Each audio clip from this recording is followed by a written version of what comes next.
नहीं आता? नहीं आता तो बता दो, नहीं आता हो। नहीं आता? आता तो होगा। और जब ये भाव दिखाने का आ जाता है तो हमारे अंदर वो कौन सा भाव होता है? हम अपने गुणों को दिखा रहे हैं या दूसरों के गुणों को देखने की भावना कर रहे हैं? अपने गुणों को दिखा रहे हैं। अपने गुणों को दिखाने वाला आदमी सज्जन होगा? हाँ, ये भी बताना पड़ेगा। अपने आप से अपनी प्रशंसा करने की इच्छा करने वाला, या अपने गुणों को ही दूसरों को दिखाने वाला, या अपने ही और लोग दृष्टि रखें इस तरीके की भावना करने वाला आदमी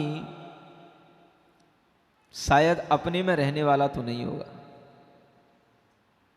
और जो अपने में रहेगा वह कभी भी दूसरों को कुछ दिखाने की कोई चेष्टा नहीं करेगा।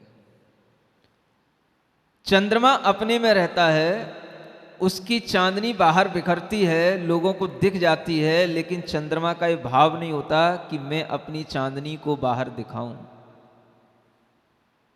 जो होता है वो दिख जाता है, और जो सहज दिख जाता है वो लोगों के लिए सहज ग्रहण करने में आ जाता है, और जो दिखाया जाता है वो थोड़ा सा ओवर हो जाता है और वह लोगों को सहजता में स्वीकार करने में नहीं आता। इसलिए लोग कह देते हैं भैया ये आदमी थोड़ा एक्स्ट्रा ऑर्डिनरी है। ऑर्डिनरी का मतलब सामान्य, और एक्स्ट्रा ऑर्डिनरी माने थोड़ा असामान्य रहता है। कुछ होता है लेकिन कुछ से कुछ ज्यादा एक्सपोज करता है, कुछ से कुछ ज्यादा वह अपने आप को बताता है। तो एक्स्ट्रा ऑर्डिनरी आदमी से भी थोड़ा सा बचने का भाव लोगों में आ जाता है। आपको कौन सी चीज अच्छी लगती है, ऑर्डिनरी कि एक्स्ट्रा ऑर्डिनरी? देखो गलत बोल जाते हो आप कई बार। अब वो गलत इसलिए बोल जाते हो कि आप हमारे सामने बैठे होते हो तो हमारी जैसे बोलना पड़ता है आपको लेकिन हम ये भी जानते हैं कि आप वैसा बोल रहे हो जैसा कि आपको यहां बोलना चाहिए, लेकिन वैसा नहीं बोल रहे हो जैसा आपका मन कह रहा होता है। हमने क्या पूछा आपसे? What do you like much? आप किस चीज को ज्यादा पसंद करते हैं, ऑर्डिनरी या एक्स्ट्रा ऑर्डिनरी? अब बोले ना सही। क्यों पसंद करते हो? एक तरफ तो आप ये भी कहते हो कि एक्स्ट्रा ऑर्डिनरी आदमी है, और एक्स्ट्रा ऑर्डिनरी आदमी से थोड़ा सा बचना भी चाहिए, लेकिन अपनी लाइकनेस क्या करती है? उसी को पकड़ती है, हम उसी को लाइक करते हैं। ऐसा क्यों होता है? क्यों ऐसा क्यों होता है? अगर हम कुछ उस आदमी के पास रहेंगे जो एक्स्ट्रा ऑर्डिनरी है, तो हो सकता है कि हम भी ऑर्डिनरी से थोड़ा एक्स्ट्रा ऑर्डिनरी, ये भी भाव रहता होगा। तभी तो आप देखते हो ना नेताओं के आगे पीछे कितने लोग रहते हैं। जो हीरो होते हैं, क्रिकेटर होते हैं, उनके आगे पीछे कितने लोग घूमते हैं, बस एक सेल्फी उनके साथ हो जाए। क्यों हो जाए? वो ऑर्डिनरी लोग हैं कि एक्स्ट्रा ऑर्डिनरी लोग हैं? और आप क्या चाहते हो? एक सामान्य व्यक्ति के साथ आपकी कभी भावना नहीं होती इसके साथ सेल्फी खींच लूं जो बगल में बैठे हैं? ये ऋषभ के साथ सेल्फी खींचने की भावना नहीं होती कभी? क्यों नहीं होती? और जब हमारे सामने कोई एक्स्ट्रा ऑर्डिनरी आ जाता है तो हम उसी को, हम ये भी कहते हैं कि नहीं होना चाहिए, और हम लाइक भी उसी को करते हैं। हमें पता नहीं होता कि ये गुण हैं कि दोष हैं, लेकिन जो चीज हमारे सामने एक्स्ट्रा ऑर्डिनरी होकर के आ जाती है वो चीज हमें गुण दिखने लग जाती है। इसलिए हमेशा ये ध्यान रखो कि हमें कभी भी गुणों के अलावा और कोई भी एक्स्ट्रा ऑर्डिनरी चीज सामने आ जाए तो हम उससे अपने आप को बचा पाएं। हमें हमेशा गुणों की ओर दृष्टि रखना है। और गुण तो सहज होते हैं। सहज का मतलब वो अगर हैं तो जरूर दिखाई दे जाते हैं। आदमी बाहर से कितना ही नम्रता का व्यवहार करे, लेकिन अगर वास्तव में नम्र है तो वो आदमी दिखाई दे जाता है। उसके बारे में लोग अपने आप कहेंगे कि भाई बहुत अच्छा हम्बल नेचर का आदमी है और उसके अंदर कोई अक्खड़पना नहीं है, बड़ा नम्र है। वो अपने को आप बताए कि भाई देखो मैं कितना झुकता हूँ, मैं आपके हमेशा हाथ जोड़े रहता हूँ, मैं आपके सामने हमेशा नम्र बना रहता हूँ, तो उसकी नम्रता कितनी दिन तक रहेगी, कितनी देर तक रहेगी? हर आदमी समझेगा। गुण जो होते हैं वो अपने आप ग्रहण करने में आते हैं और अपने आप दिखाई भी देते हैं। एक बहुत अच्छा गुण होता है, आप अपनाना चाहोगे अपने गुणों को? दूसरों के भी गुणों को देखो, और अगर दूसरों में गुण ना मिले तो कम से कम हमें ये पहचान होनी चाहिए कि गुण क्या होते हैं और उन गुणों को हम अपना सकें। गुणों को ग्रहण करने का भाव होना, और वो गुण क्या होते हैं? बहुत आदमी को एक अच्छा आदमी बनने के लिए कोई बहुत बड़ी बड़ी चीज़ों की आवश्यकता नहीं होती है।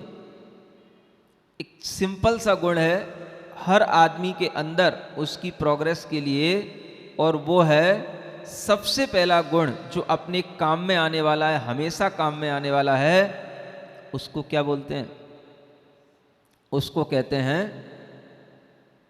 ऑनेस्टी। क्या बोलते हैं? मतलब इसमें सब आ गया आपके लिए।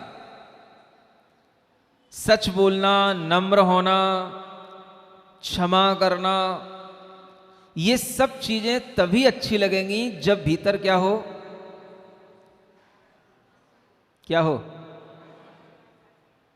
बचपन से भी आप सुनते आते होंगे, honesty is the best policy.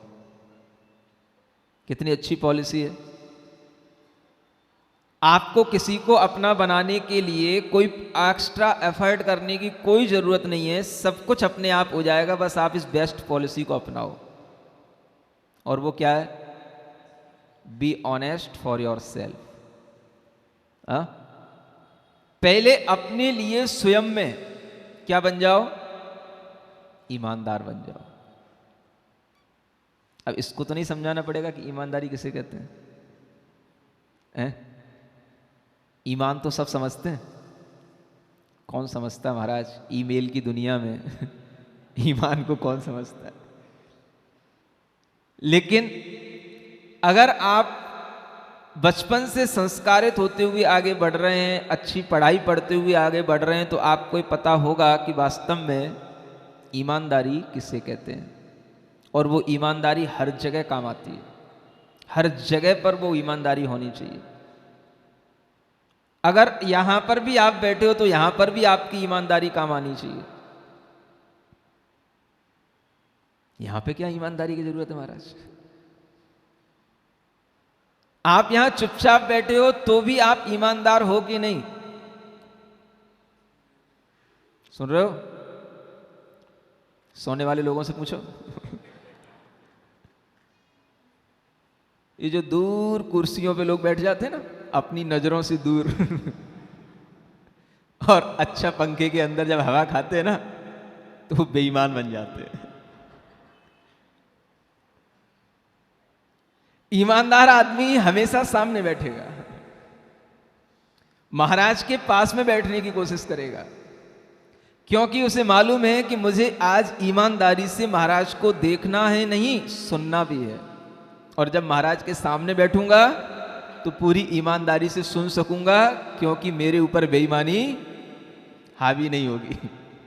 और जो बेईमान होते हैं थोड़ा सा बचते हैं। क्या सुन रहे हो? पीछे वाले बुरा नहीं मानना। ईमानदारी से अगर आप प्रवचन भी सुनोगे तो ये भी आपके अंदर एक बहुत बड़ा गुण होगा कि आप यहाँ प्रवचन सुनने आए हो, माने हमें और कुछ नहीं सुनना है, केवल उपदेश ही सुनना है, प्रवचन ही सुनना है। और इसमें भी आपकी ऑनेस्टी काम करेगी, और इसमें भी मन बेईमानी कर जाता है। 1 घंटे तक कौन एक आसन पे बैठेगा? 1 घंटे तक महाराज के सामने बैठना बड़ा कठिन होगा, इसलिए थोड़ा सा पीछे बैठ लो, जब मन आएगा थोड़ा सा झपकी मार लेंगे। हाँ, ये क्या हो गया? वही ना बेईमानी। एक्सेप्ट तो करो। जितने लोग हमारी नजर में आ रहे हैं वो तो सब, और जो छुप रहे हैं बच रहे हैं वो, कहो अपने मुंह से तो कहो हमसे क्यों कहलवा रहे हो? जब यहां जगह है तो आपको कोना चुनने की जरूरत क्यों पड़ जाती है पीछे? क्या ये सोचने की बात है। उससे डिस्टरबेंस होते हैं। जो बाद में आते हैं उन्हें बैठने के लिए ना पीछे जगह मिल रही है, ना आगे से वो एंट्री कर सकते हैं, बीच में जगह खाली पड़ी रह जाएगी, तो क्या होगा? सब डिस्टर्ब हो गया ना। किसके कारण से? आपकी एक बेईमानी के कारण से। देख लो आप, हर जगह गुण हमेशा काम में आते हैं, और कोई भी तरीके की अगर हमारे अंदर थोड़ी सी भी मानसिकता में कमी आती है तो वह गुण हमारे लिए नहीं, हमारे आसपास के माहौल में भी कुछ ना कुछ डिस्टरबेंस पैदा कर देते हैं। समाज के बड़े बड़े लोगों, नेताओं, अध्यक्षों, मंत्रियों, सब लोग इस बात को समझो कि हमारे अंदर एक बहुत अच्छा गुण, एक अच्छा व्यक्ति बनने के लिए होना चाहिए। और वो क्या होना चाहिए? हम जिस भी ओहदे पर हैं उस ओहदे पर बड़ी ईमानदारी के साथ में काम करें। क्या समझ में आ रहा है? समाज में लोग बड़े बड़े चुनाव करते हैं, सुन रहे हो, और बड़े बड़े पदों पर पहुंचते हैं और कमेटियां बन जाती हैं, लेकिन जब काम का समय आता है तो देखने में बस 1-2 लोग आते हैं, बाद में कोई कमेटी के कुछ लोग ही देखने में नहीं आते। ट्रस्टी बनने के लिए सब तैयार हैं, कमेटी में बनने के लिए, आने के लिए सब तैयार होते हैं, लेकिन जब कोई जिम्मेदारी की बात आती है तो किसी का कोई भाव नहीं आता कि अगर समाज का कुछ काम है, धर्म का कुछ काम है, मंदिर का कुछ काम है, अपना उसमें कुछ इन्वॉल्वमेंट अगर है तो वह हमारा पूरा ईमानदारी के साथ में होना चाहिए। नहीं होना चाहिए? होना चाहिए।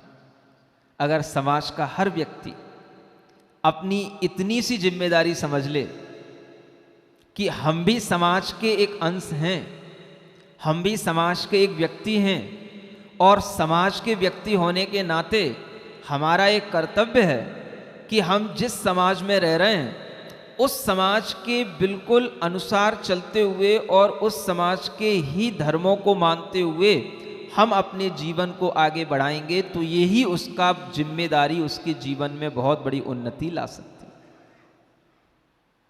हर मंदिर से जुड़ा हुआ एक समाज होता है, और कई समाजें मिलकर के एक बड़ी समाज का निर्माण कर लेती हैं, जैसे आपकी रोहिणी ने कर लिया है। इस रोहिणी की एक समाज नहीं है, 24 मंदिरों की एक समाज है, और 24 मंदिरों की एक समाज का यह भाव है कि अगर यहाँ पर कोई भी चातुर्मास हो रहा है तो वह एक चातुर्मास होगा और उसमें पूरी समाज पूरे तन मन धन से भाग लेगी। ये भाव आपने किया है? नहीं किया? किया कि नहीं किया? बता तो दो। किया था? ऐसा ही है कि बदल गया? कुछ बदल तो नहीं गया? ये भाव अगर है तो वो बरकरार रहना चाहिए, और ये भाव पहले था तो अभी भी होना चाहिए, और ये भाव अगर रहेगा तो हम समझते हैं आज जो आपको लाभ मिल रहा है, आज जो आपको देखने में आ रहा है, आगे के समय में इससे अच्छा और देखने में आएगा।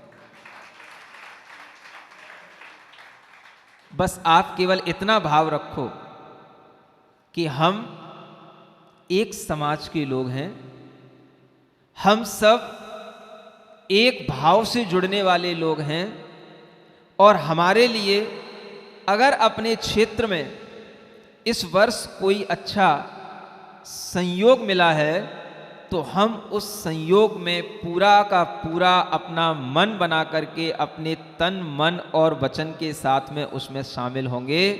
ये भाव अगर आपका अपनी अपनी नैतिक जिम्मेदारी से आने लगेगा तो आपके लिए कुछ भी कहने के लिए प्रेरित नहीं करना पड़ेगा, सब कुछ सहज हो जाएगा।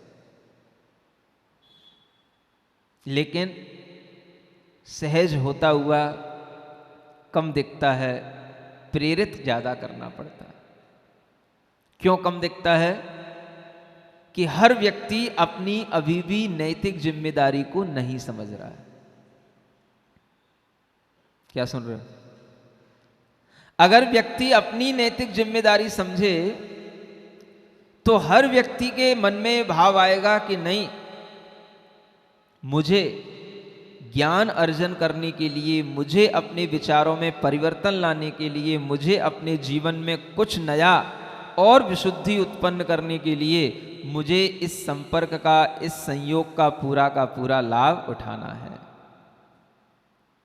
देखो, गुण और दोषों का विवेचन करने के बाद में यही बात इस श्रायस पथ में आगे लिखी है कि हमें संपर्क उनसे ही बनाए रखना है जिनसे हमारे गुणों में वृद्धि हो।